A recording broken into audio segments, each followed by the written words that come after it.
हर हर महादेव। आज की कहानी एक माँ और उसके छोटे से बच्चे की है, जिसमें ये जो बेटा है जो 7 साल का है, बहुत ही क्यूट सा और थोड़ा नॉटी भी है। माँ जो है वो बहुत हार्ड वर्किंग है। वो दूसरों को बहुत हेल्प देती हैं, जैसे कि क्लीनिंग, डस्टिंग, बर्तन वगैरह। बच्चा जो है उसका काम है मम्मा को तंग न करना और मन लगाकर पढ़ाई करना और बहुत सारा खेल कूद, मगर समय से घर आना, क्योंकि घर में जो खाना बनेगा उसके लिए लकड़ी कौन लाएगा। माँ का तो ज़्यादातर समय अपने बच्चे के अच्छे फ्यूचर के लिए मेहनत करने में निकल जाता है। बच्चा है तो 7 साल का, पर काम बड़े लोगों का करता है। बहुत मेहनती है, अपनी माँ को बहुत प्यार करता है और माँ को तंग भी तो बहुत करता, पर माँ का सारा संसार यही है। इसकी हर शरारत माँ को पसंद है, पर कभी कभी माँ को भी गुस्सा आ जाता है। नॉटी है तो कभी कभी इसके क्वेश्चंस इतने ज़्यादा हो जाते हैं तो माँ के पास इसका कोई जवाब नहीं होता, फिर वो गुस्सा ही होती हैं। यही इनका संसार है। जो ये छोटा बच्चा है उनके पिता नहीं है, वो इसे छोटे उम्र में ही छोड़कर जा चुके हैं। दीपावली का समय होता है, हर तरफ खुशियाँ हैं, दिया है, लाइट्स है और नए नए कपड़े हैं और मिठाइयाँ। अपनी माँ से बच्चा पूछता है, माँ आज कुछ खास है? माँ ने कहा, नहीं बच्चे, हमारे लिए कुछ खास नहीं है। ये बड़ों लोगों का त्योहार है। जिनकी किस्मत अच्छी होती है ना, जिनका भाग्य अच्छा होता है, वही त्योहार मनाते हैं। बेटा, हम खाना खा लें वही हमारे लिए बेहतर है, क्योंकि 2 दिन से तो देख, रात में तू भी कुछ ना खा पाया है अच्छे से। आज कुछ जगह से मुझे थोड़ा अच्छा खाना मिला है, हम वो खाकर अच्छे से सोते हैं। तो बच्चे ने कहा, ये माँ, ये जो सब अच्छे कपड़े पहनकर घूमते हैं, उन्हें लाकर कौन देता? मेरे पास तो माँ सिर्फ थोड़े से कपड़े हैं, जिनमें से एक तो आपने सिल कर दिया है और बाकी जो है, जो आपको दिया था ना बाहर से लोगों ने, वो है, और तो मेरे पास नया कपड़ा ही नहीं है। तो माँ ने कहा कि बेटा, किसी किसी को ये भी नसीब नहीं होता। खुशियाँ मनाओ, कि भगवान का धन्यवाद करो कि आज हम यहाँ जिस हाल में भी हैं, हम दोनों खुश हैं। लेकिन बच्चे ने बड़े मासूमियत से कहा कि नहीं माँ, मुझे भी वैसा ही भाग्य करना है जैसे इन सब का है। मुझे भी मिठाइयाँ खानी है, मुझे भी नए कपड़े पहनने हैं, मुझे भी सब चाहिए जो ये लोग के पास है। बच्चे की तरह वो छोटा बच्चा जो है बहुत ज़्यादा मासूम है। उसकी माँ भी बेचारी अकेले क्या क्या कर पाए, तो जितना उनसे हो पाता है वो करती हैं। अब बच्चे की जिद है कि माँ मुझे नए नए खिलौने भी चाहिए। माँ ने कहा, जब हमारा वक्त बदलेगा, जब हमारी किस्मत बदलेगी, वक्त अच्छा होगा, भाग्य अच्छा होगा, तो बेटा हम भी ये सब साथ मिलकर करेंगे। माँ ने बच्चे को गोद में उठाकर सीने से लगाकर कुछ गाकर सुनाया, तो वो भी सारी बातें भूलकर आराम से सो गया। थोड़े दिन बाद फिर से छठ पूजा का समय आता है। फिर सब नए कपड़े पहनते हैं, सबके घर खुशियाँ हैं। ये छोटा सा बच्चा अपने दोनों हाथ बांधे सबको देख रहा है। वो घर में आता है, माँ से कहता है कि माँ आज फिर कोई त्योहार है क्या? तो माँ ने बड़े प्यार से कहा, हाँ आज त्योहार तो है, पर तू आज फिर नाराज है, क्या हो गया तुझे? तो उसने कहा, माँ मैं नाराज क्यों न हूँ, इतने दिन हो गए, कम से कम 6-7 दिन तो हो ही गए, हमारा भाग्य क्यों नहीं बदला? माँ ने कहा, बाबू ऐसा थोड़ी ना होता है कि एकदम से चमत्कार हो जाएगा, भाग्य बदल जाएगा। तो एक काम कर, तू लकड़ी लाने जाता है ना जंगल, तो उधर ही महादेव का मंदिर है, वहाँ जाकर बात कर, जो भी करनी है।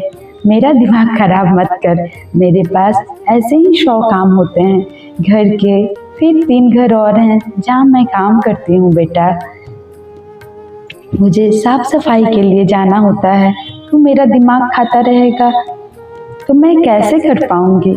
अभी तू जा यहाँ से और महादेव से जाकर बातें कर, तुम्हें जो भी बातें करनी है। तो बच्चे ने भी पूछा, अच्छा तो भोलेनाथ करते हैं ये सारी बातें, मतलब वही चमत्कार करते हैं? तो माँ ने कहा, उनके अलावा कौन चमत्कार करेगा, तो उन्हीं से जाकर अपनी सारी बातें बता, उन्हीं से पूछ मेरा भाग्य कब बदलोगे, और जब भी बता दें तो आकर मुझे बता देना। और माँ ने हंसकर कहा कि लेकिन हाँ, उनसे बातें करते समय ये ना भूल जाना कि लकड़ी भी लानी है, लकड़ी जरूर लाना, नहीं तो खाना कैसे बनेगा। तो उसने कहा, ठीक है माँ, पहले मंदिर जाता हूँ और फिर मैं लकड़ी लेकर आ जाऊंगा। बच्चा खेलता दौड़ता हुआ सीधे मंदिर पहुंचता है और महादेव का मंदिर और भोलेनाथ से कहता है, अच्छा जी, इतने दिनों से तो मुझे पता ही नहीं था कि आप ये सब काम कर रहे हो। मुझे ना आज मेरी माँ ने बताया कि आप ही सबका भाग्य बदलते हो, तो सुनो ना भगवान, मेरे भी भाग्य बदलो, और हाँ, मेरी माँ का भी। मैं ना अभी इंतजार कर रहा हूँ, आप जल्दी से मेरा भाग्य बदल दो। और वो कुछ देर वहीं खड़ा रहा। पुजारी जी जो थे वो बातें सुन रहे थे, तो वो आते हैं और पूछते हैं कि बेटा क्या बात है, मुझे बताओ। तब वो कहता है कि मैं आपसे कोई बात नहीं करना चाहता, मैं आपसे कोई बात नहीं कर रहा हूँ और मैं आपको कुछ नहीं बताऊंगा। मुझे जो भी बात करनी है ना, इन्हीं से करनी है और इन्हीं से मुझे जवाब भी चाहिए। आप बीच में मत आओ, ये सिर्फ और सिर्फ मेरी और भोलेनाथ की बातें हैं। मैंने माँ को भी बता दिया है, ठीक है, अब सिर्फ मैं बात करके आऊँगा। तो पंडित जी हंसे, मुस्कुराए और उसके छोटू छोटू से हाथों में प्रसाद दिया कि एक काम कर बच्चे, अभी तो भूखा होगा ना, तो भूखे पेट इनसे ज़्यादा देर तो बातें नहीं कर पाएगा, पहले तो ये प्रसाद खा ले, उसके बाद इनसे बातें करना। बच्चे ने बड़ी मासूमियत से कहा कि आप क्या सोच रहे हो कि मैं ये सब लेकर इनसे बातें नहीं करूँगा? नहीं, आप ये सब अभी रखो और मुझे इनसे बातें करने दो। आप ये सब अभी रख लो, मैं जब अपने घर जाने लगूंगा ना, तो अपने मम्मा के साथ खाऊंगा, उस समय मैं लेकर जाऊंगा।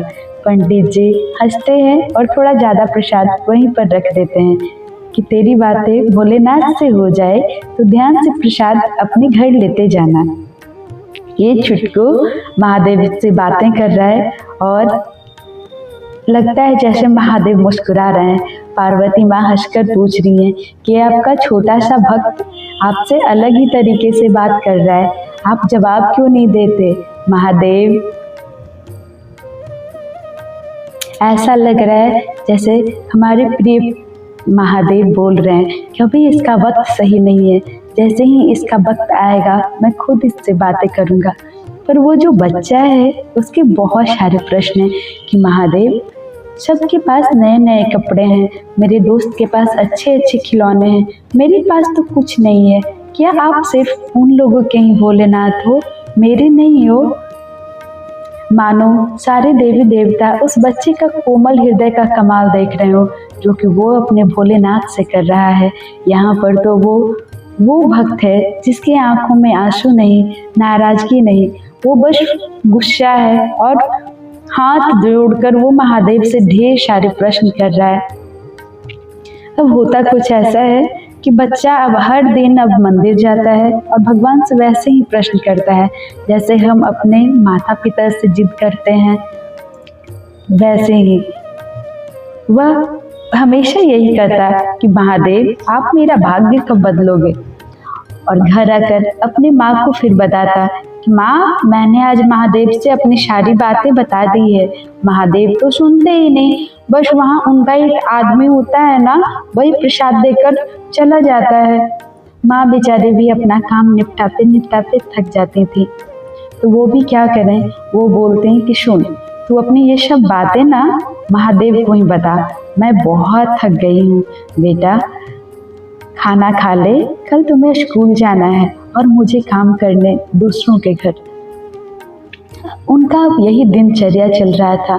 बच्चा शाम में लकड़ी लाने जाता, महादेव से जिद करता, लकड़ी लेकर आते समय प्रसाद लेकर घर आता। एक दिन तो वहाँ के पंडित जी को भी उस पर दया आ गई। जब वो पूजा कर रहे थे, महादेव को स्नान करा रहे थे, तो उन्होंने भी कहा कि भगवान आज फिर वो बच्चा वापस शाम को आएगा, आपसे मांगेगा, आप उसकी सुन क्यों नहीं लेते प्रभु। 2 दिन तक बच्चा मंदिर नहीं आता है। पंडित जी को भी अब उसका इंतजार रहता था, और शायद हमारे महादेव को भी, क्योंकि हमारे महादेव हमें कभी नहीं भूलते। पंडित जी गांव पहुंचते हैं तो कुछ पूछताछ करने के बाद पता चलता है कि वो बच्चा बीमार है। पंडित जी अपनी झोली से निकालकर प्रसाद देते हैं और कहते हैं कि जल्दी जल्दी ठीक होकर आ जाना, तुम्हारे महादेव तुम्हारा इंतजार कर रहे होंगे। होता कुछ ऐसा है कि कुछ दिनों के बाद बच्चा मंदिर आता है, पर वो बिना कुछ बोले वापस चला जाता है। अब इतने दिनों से जो पंडित जी देख रहे थे कि वो रोज आकर घंटों बातें करता है, भगवान जी से ढेर सारा प्रश्न करता है, वो आज बिना बोले को चला गया। तो वो भी हैरान परेशान से हो जाते हैं कि आज ये बिना कुछ बोले कैसे चला गया। बच्चा जब लकड़ी लेकर वापस आता है तो बहुत खुशी से दौड़ता नाचता हुआ मंदिर में प्रवेश करता है और महादेव के पास पहुंचता है, मानो भगवान ने उसकी सुन ली हो। और वो बोलने लगता है आपने मेरी भाग्य बदलने का सोचा है। मुझे लकड़ी काटते समय एक गंदी सी झोली मिली जिसमें ये पीले पीले सिक्के हैं। मैं आपको दिखाने आया हूँ और अब जल्दी से अपनी माँ के पास जा रहा हूँ। बच्चा दौड़ता हुआ अपनी माँ के पास पहुँचता है। माँ चूल्हा जला रही थी। लकड़ी दरवाजे पे ही पटक कर कहता है, माँ, महादेव भोलेनाथ ने ना मेरी सुन ली, मेरा और तुम्हारा भाग्य बदलने वाला है। अब हम भी नए कपड़े खरीदेंगे और हम भी त्योहार मनाएंगे। माँ ने हंसकर पूछा कि ऐसा क्या दे दिया भोलेनाथ ने तुम्हें। बच्चे के हाथ में एक गंदी सी झोली से निकले सोने के सिक्के देखकर माँ भी हैरान हो गई। उन लोगों का भाग्य हमारे महादेव शंभुनाथ, हमारे भोलेनाथ ने ना सच में बदल दी। हर हर महादेव। कहते हैं ना कि महादेव के घर देर है पर अंधेर नहीं। कैसे भगवान सामने तो नहीं आए पर उन्होंने उसका भाग्य सच में बदल दिया। तो अगर आपको स्टोरी पसंद आई हो तो प्लीज़ चैनल को सब्सक्राइब करके बेल आइकन दबाएं और इस कहानी को भोलेनाथ के भक्तों तक शेयर करें। शायद भगवान हम सबका भी भाग्य बदल दें। हर हर महादेव। और कमेंट में हर हर महादेव या ओम नमः शिवाय जरूर लिखें। चैनल सब्सक्राइब किया आपने? बताओ जल्दी से।